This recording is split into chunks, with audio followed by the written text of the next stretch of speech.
A flight carrying 276 passengers, mostly Indians, landed in Mumbai early this morning following a 4-day detention in France over suspected human trafficking allegations. The flight landed at the Mumbai airport at about 4 o'clock this morning. The stranded passengers in France were provided with makeshift beds, access to loos as well as showers, and they were given meals as well as hot drinks as far as the airport situation is concerned in France. Finally, after 4 days, those passengers were allowed to leave. They landed in Mumbai. We have my colleague Sunil joining us to get us more information on this. Sunil, take us through,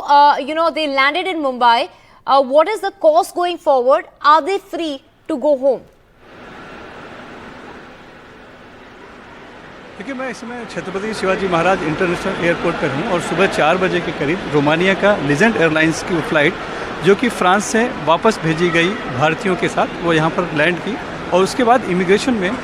जो यात्री थे उन सभी से कि जो प्राथमिक जो ज़रूरी जांच पड़ताल है वहाँ पर की गई और उसके बाद जो है कि ये जानकारी अब मिल रही है कि उन्हें अपने अपने घर जाने दिया गया है। लेकिन हम सुबह से इंतज़ार करते रहे मीडिया वाले और ताकि उनसे बात हो पाए। 275-76 के आसपास की संख्या सामने आ रही है, लेकिन जो अब ये पता चल रहा है कि बाकी जो यात्री हैं, चूँकि ये बहुत सुबह का जो समय होता है, बहुत ही इंटरनेशनल फ़्लाइट्स आती हैं, लगभग 8 से 10 हज़ार लोग आते हैं, तो ऐसे लोगों में मिक्स करके एक एक करके बाहर निकाल दिया गया है और उनसे शायद हिदायत दी गई उन्हें कि मीडिया से आपको बात नहीं करनी है, क्योंकि ऐसे जो लोग थे जैसे जब हमने उनसे नाम पूछा या जानना चाहा कि क्या वो फ्रांस से आए हैं तो उन्होंने मना कर दिया ये कह कि हम फ्रांस से नहीं आए हैं, लेकिन वो कैमरे से बचते नजर आए। कहाँ से आ रहे हैं ये भी वो बताने से इनकार कर रहे हैं और इन्होंने कहीं ना कहीं अपनी नाराज़गी भी जताई कि आप परेशान मत कीजिए। तो ये एक शक पैदा हो रहा है और जो एयरपोर्ट सूत्रों से जानकारी मिल रही है कि ज़्यादातर लोगों को बाहर निकाल दिया गया है, उन्हें अपने घर जाने दिया गया है। दरअसल मामला ये मानव तस्करी से जुड़ा एक संदेह का है, जिसके आधार पर फ्रांस के बैटरी एयरपोर्ट पर इस विमान को रोक दिया गया था 4 दिन तक वहाँ पर रखा गया और प्राथमिक जांच और जो वहाँ की जो स्थानीय अदालत की कार्रवाई है उसके बाद उन्हें सभी को यहाँ पर वापस भेज दिया गया। तो चूँकि यहाँ पर इस भारतीय ज़मीन पर कहीं उनका अपराध बनता शायद फिलहाल पहली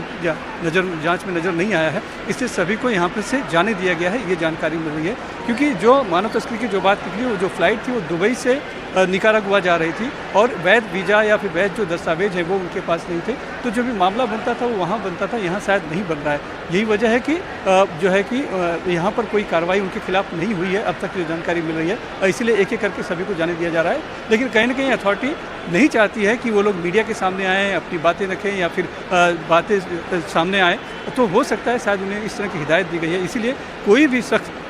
जो आ रहा है फ्रांस से जो आया है जो है वो मीडिया के सामने नहीं आ रहा है, बचकर निकल जा रहा है। यही वजह कि हम किसी से बात करके जो उनसे फर्स्ट हैंड जो जानकारी हम कहते हैं कि उनसे बात कर पाएँ कि आखिर बड़ा जो सवाल यह है कि दुबई से वो निकारागुआ गए, लेकिन दुबई तक कैसे पहुँचे, दुबई तक क्या भारत में कहाँ जमा हुए, कैसे एक दूसरे से संपर्क में आए, कौन उन्हें एक दूसरे के साथ जोड़ रहा था, कौन उन्हें दुबई तक ले गया और क्या दुबई तक वो वैध वीज़ा के साथ गए थे। उसके बाद जो है कि जो उनकी एक तरह से